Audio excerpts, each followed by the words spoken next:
President Jokowi enacts Indonesia's new health law, allows conditional abortion. And Bali Provincial government ensures foreign tourist levy bylaw will not be revised. Stay tuned for details on these and other stories.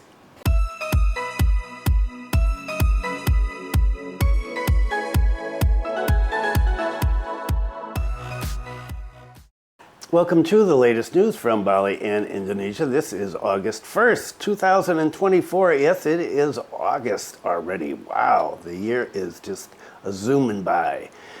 And what is the weather like today? It is really windy. It has been windy here in Kampung Bugis. Don't know about the rest of the island for the last 4 or 5 days. And right now the wind speed is 27.4 kilometers per hour. Temperature up at 31 degrees Celsius and the humidity at 69%.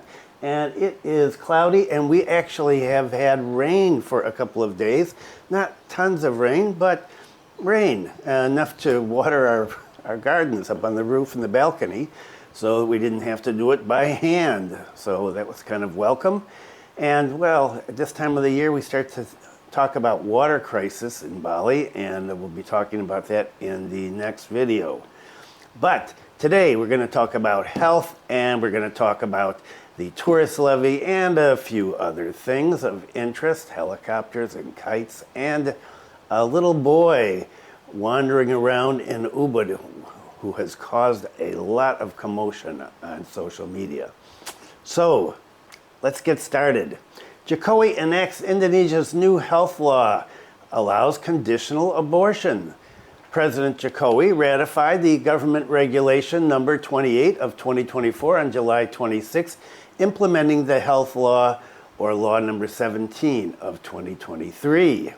This new regulation introduces significant changes to Indonesia's healthcare landscape. The regulation, which is accessible on the State Secretariat Ministry's Legal Information and Documentation Network website, covers a wide range of issues. First, the government legalizes abortion under specific conditions. Article 120 permits doctors to perform abortions in cases of medical emergency or pregnancies resulting from rape or other forms of sexual violence. Significantly different than some places in the United States where abortion is banned completely. Abortion services can only be carried out with the consent of the pregnant woman concerned and with the consent of the husband, except for victims of rape. Article 434 states that everyone is prohibited from selling tobacco products and electronic cigarettes to people under the age of 21.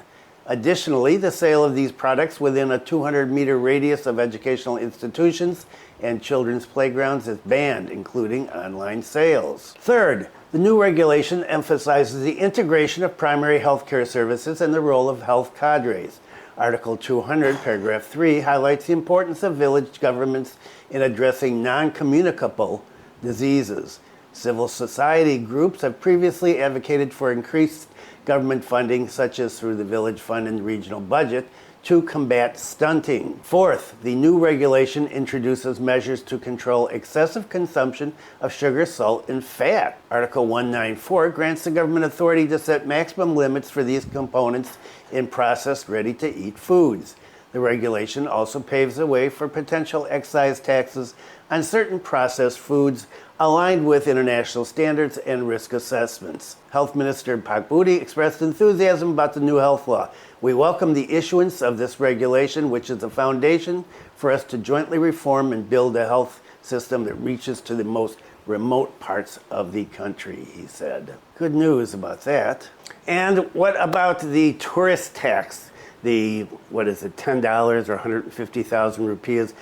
A lot of talk about raising it to $50, and some online commentators getting hysterical about it and sure that it was going to happen. Well, less than a year, Bali Provincial government ensures foreign tourist levy bylaw will not be revised. The Bali Provincial government, Pemprov, has confirmed that it will not revise regional regulation Perda number 6 of 2023 concerning levies for foreign tourists for the protection of Balinese culture and natural environment. This is because the regulation has not been implemented for a whole year. According to Bali Regional Secretary Dewa Made Indra, he said it's impossible for a regulation to be evaluated before it's been implemented. well, before it's been fully implemented for at least a year. The discourse on revising Regional Regulation Number 6, 2023, was proposed by the Bali DPRD. In fact, the chairman of Commission 2 of the DPRD proposed that the foreign tourist levy be increased from US $10 to US $50. He argued that the foreign tourist levy of US $10, or around $150,000, was too cheap. Indra assessed that the hasty changes would actually backfire on Bali tourism, as many people said. According to him, the increase could make tourists reluctant to visit the island of the gods. Because the income is still lacking, making a policy to increase it right away will create a contradiction, he said. The intention is to increase the income, but in fact, it could end up being decreased. However, Indra emphasized that the regulation can still be evaluated after 1 year. He asked for time to see the response from tourists during the first year of implementation. The regional regulation stipulates that it will be evaluated after a year, he concluded. So you're going to continue to pay $150,000 or not? I don't know if they've actually gotten around to checking on people.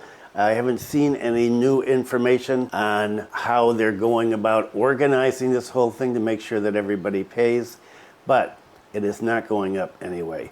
Because when did this start? Started in February, right? And so got a ways to go before we get to a year. So good news for those people that don't want to pay extra money. And I just mentioned last time about the helicopter crash and getting caught up in the kite strings, and another helicopter got caught up in kite strings. It did not crash, and so far nobody has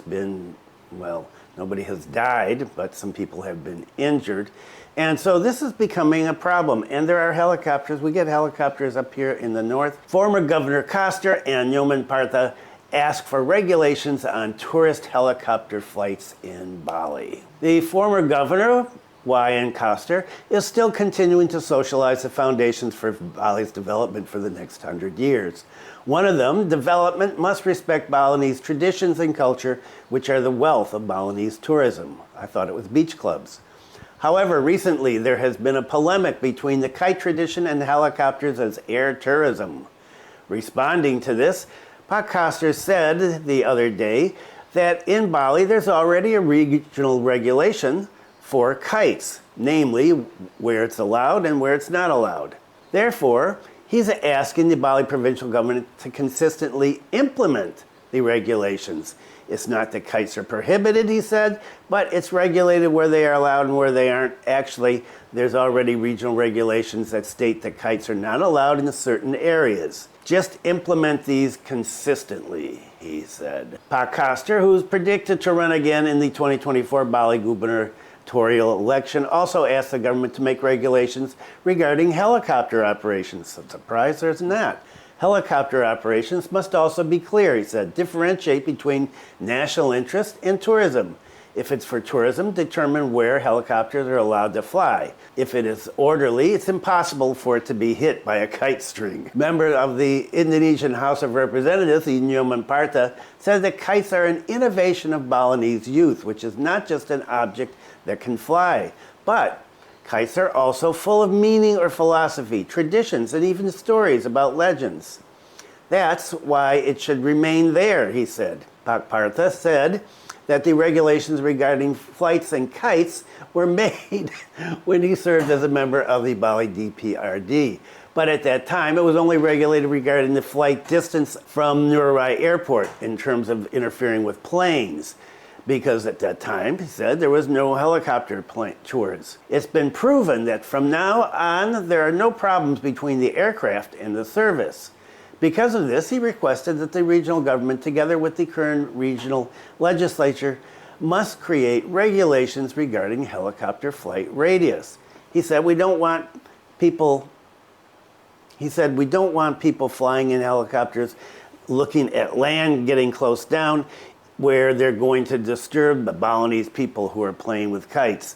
Don't let helicopters fly without rules. They shouldn't fly anywhere, especially when looking at the ground. They will fly very low. He concluded that if helicopters aren't regulated, there won't be any places to fly kites. And well, if you've been here any length of time, you know that kite flying is one of the favorite activities, and this time of the year with a lot of wind, there are kites everywhere. And, well, they're a problem for drones. I've already experienced that myself, and a number of other things, but everybody loves them, and, well, helicopters are going to have to be regulated. I thought that they were, but apparently not. So before we have any more helicopters caught up in kite string and any more crashes, hopefully the government will take care of this quickly. And what about traffic?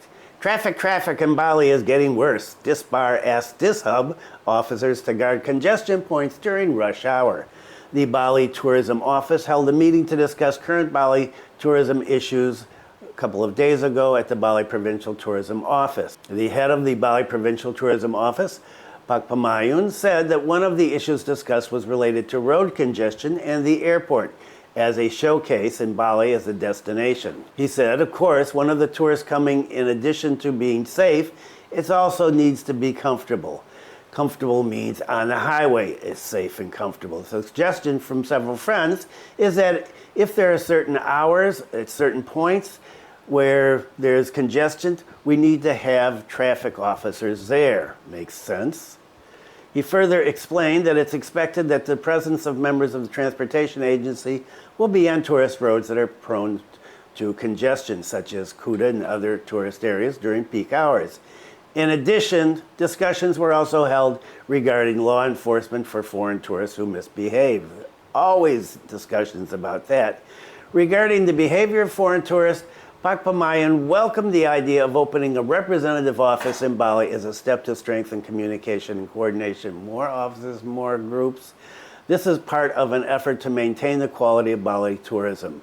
If there are representatives from the tourist countries of origin, this will be very helpful. Oh, in handling problems that may arise. Now that's interesting. I haven't heard that before. Representatives from the tourist countries of origin. What would that be, like consular officials like Pak Jo from the U.S. consulate here? In an effort to improve the quality of tourism, the Bali Tourism Office also continues to monitor tourist behavior and provide education regarding things that are and are not allowed to do.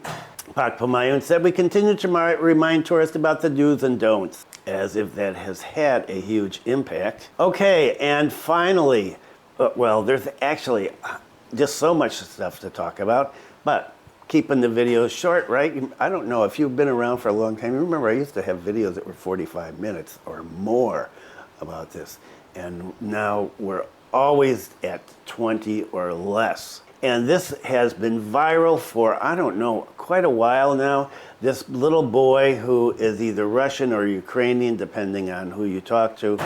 A little boy, I don't know, he looks like maybe 8, 9, 10, wandering around the streets of Ubud. And lots of videos about him that have gone viral, and a lot of talk about who he is and what he's doing and where his parents are.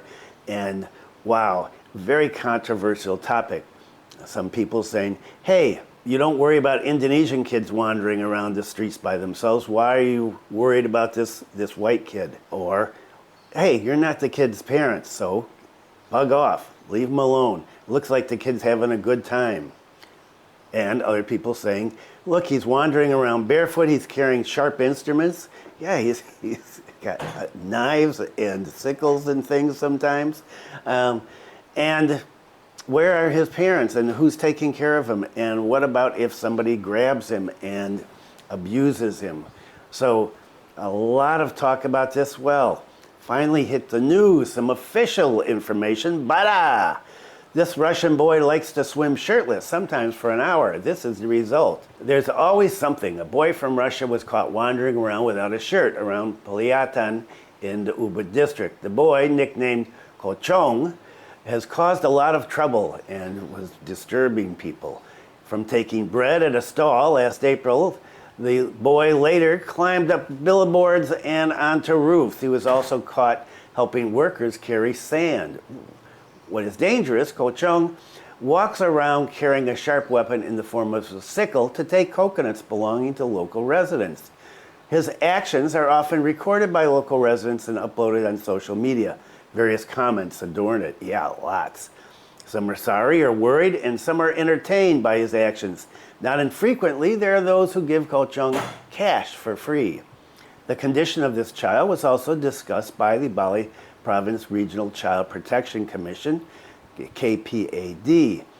KPAD issued a letter the other day on the 29th, on Monday, addressed to the Gianyar Regency. Regarding the letter, it was confirmed by the Commissioner of Bali KPAD for Education that they received it, and it asked Gianyar Regency Service to coordinate with related parties or related services and agencies to take the necessary steps to provide guidance and education to families or parents of children. It's hoped that the letter from KPAD, which was copied and sent to related agencies such as SAPOL PP, Social Services, and Tourism Services, will be responded to. Action will be taken according to applicable regulations, including regulations related to child protection. It's further said that after writing to relevant agencies, information had been received from the authorities about this. It was supposedly handled 3 months ago, and the parents were reminded of the risk involved with the child wandering around by himself and told to supervise him in order to keep it from happening again. Ko Chung's actions really need to be watched. Don't let it be imitated by other children. Hopefully it won't happen again. Meanwhile, the child lives in Pliatan village with his father and mother. So far, the family has not done anything unlawful. The child seems to be hyperactive, according to this article, does a lot of activities and often interacts in the area.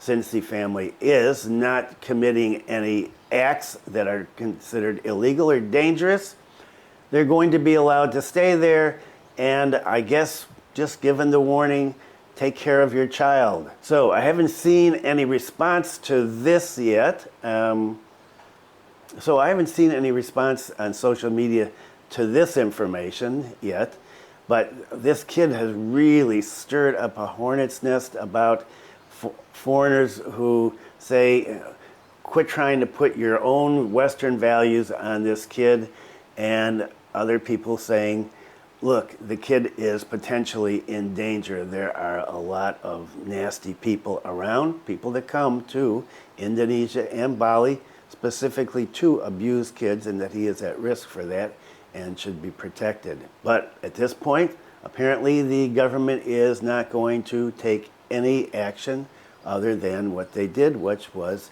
to tell the parents to take care of their child. Okay, that is it for today. Thanks for viewing. Be kind to someone today. Stay safe, and I will see you next time.